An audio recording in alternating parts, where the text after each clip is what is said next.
भारत के इतिहास में एक ऐसा नाम है जो बहादुरी और आज़ादी का दूसरा नाम बन गया।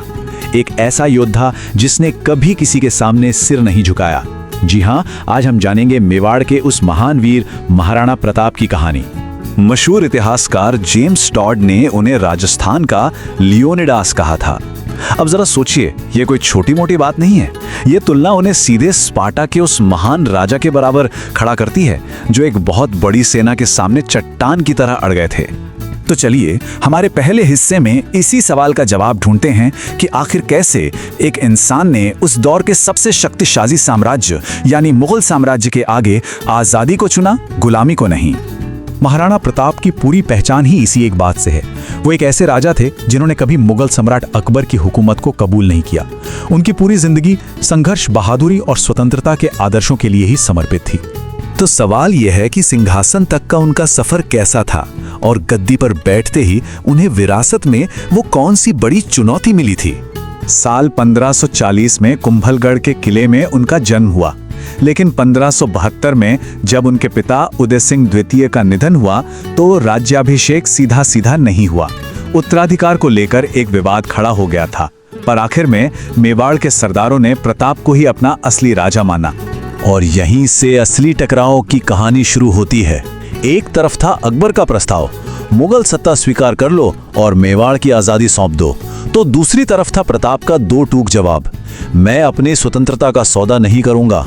ये अधीनता से साफ साफ इनकार था। और इसी इनकार ने भारतीय इतिहास की सबसे प्रसिद्ध लड़ाइयों में से एक की नींव रखी, हल्दी घाटी का युद्ध। वो तारीख थी 18 जून 1576, एक ऐसा दिन जो इतिहास के पन्नों में हमेशा के लिए दर्ज हो गया। अब जरा दोनों सेनाओं के आकार का फर्क देखिए। एक तरफ थी राजा मान सिंह के नेतृत्व में मुगलों की एक विशाल सेना, जिसमें थे करीब करीब 80,000 सैनिक। और उनके सामने कौन थे? महाराणा प्रताप, जिनके पास थे सिर्फ 20,000 राजपूत योद्धा। सोचिए, दुश्मन से 4 गुना कम। ऐसे में सवाल उठना तो लाजमी है, क्या ये युद्ध जीतना नामुमकिन था? अगर सिर्फ आंकड़ों को देखें तो जवाब हाँ ही लगता है। लेकिन प्रताप ने बहुत ही बहादुरी से लड़ाई लड़ी। उनके वफादार घोड़े चेतक ने तो अपनी जान देकर उनकी जान बचाई थी। यही वजह है कि कई इतिहासकार इस लड़ाई को बराबरी का मानते हैं, क्योंकि मुगल सेना न तो प्रताप को पकड़ सकी और ना ही मेवाड़ पर पूरी तरह से कब्जा कर पाई। मैदान की लड़ाई भले ही खत्म हो गई थी, लेकिन आजादी की असली जंग तो अब शुरू हुई थी। ये संघर्ष प्रताप को जंगलों में ले गया, जहां उन्होंने सालों तक मुश्किलों का सामना किया। उनके त्याग का अंदाजा लगाना भी मुश्किल है। अपने परिवार के साथ जंगलों में रहते हुए उन्होंने घास की रोटियों पर गुजारा किया, लेकिन झुकना उन्हें मंजूर नहीं था। तो फिर सवाल यह है कि उन्होंने अपनी लड़ाई जारी कैसे रखी? उन्होंने गुरिल्ला युद्ध की रणनीति अपनाई। आसान भाषा में कहें तो छिपकर हमला करने की तकनीक, जिसमें छोटी और फुर्तीली टुकड़ियां एक बड़ी सेना को परेशान कर देती हैं। ये रणनीति बहुत साफ थी। पहला कदम, अरावली के पहाड़ों को अपनी ढाल बनाओ। दूसरा, मुगल चौकियों पर अचानक तेज हमले करो। और तीसरा, बस इसी तरह दुश्मन की सेना को लगातार कमजोर करते रहो, थकाते रहो। और ये रणनीति जबरदस्त काम कर गई। 1582 में दिवेर की लड़ाई में उन्हें एक बड़ी जीत मिली और उन्होंने चावंड में अपनी नई राजधानी भी स्थापित की। वो धीरे धीरे अपने राज्य को वापस हासिल कर रहे थे।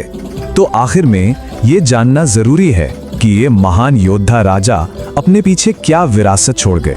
उनकी शारीरिक शक्ति के बारे में जो बातें कही जाती हैं वो भी हैरान करने वाली हैं। कद लगभग 7 फीट और वो 80 किलो का भारी भाला इस्तेमाल करते थे। ये उनकी असाधारण ताकत का सबूत है। 1597 में अपनी राजधानी चावंड में शिकार के दौरान वो घायल हो गए और फिर 19 जनवरी 1597 को 56 साल की उम्र में उनका निधन हो गया। देखिए विडंबना कि इतने युद्ध लड़ने वाले इस योद्धा की मृत्यु मैदान में नहीं बल्कि एक दुर्घटना से हुई। तो उनकी विरासत क्या है? वो आजादी और आत्मसम्मान का एक ऐसा प्रतीक है जो कभी मिट नहीं सकता। वो बड़ी से बड़ी ताकत के खिलाफ खड़े होने की हिम्मत का दूसरा नाम है। और उनकी कोशिशों की वजह से ही अकबर कभी भी पूरे राजस्थान पर पूरी तरह से नियंत्रण नहीं कर पाया। इतिहासकार जेम्स टॉड ने बहुत सही लिखा था, उनकी आत्मा आज भी मेवाड़ में बसती है। ये एक लाइन ही उस धरती की संस्कृति और इतिहास में उनके अमर स्थान को बताने के लिए काफी है। और ये कहानी हमें एक अहम सवाल के साथ छोड़ जाती है। महाराणा प्रताप की कहानी का वो कौन सा पहलू है जो आज भी सबसे ज्यादा प्रेरणा देता है? उनका अदम्य साहस, उनका त्याग, या फिर स्वतंत्रता के प्रति उनकी कभी न टूटने वाली जिद?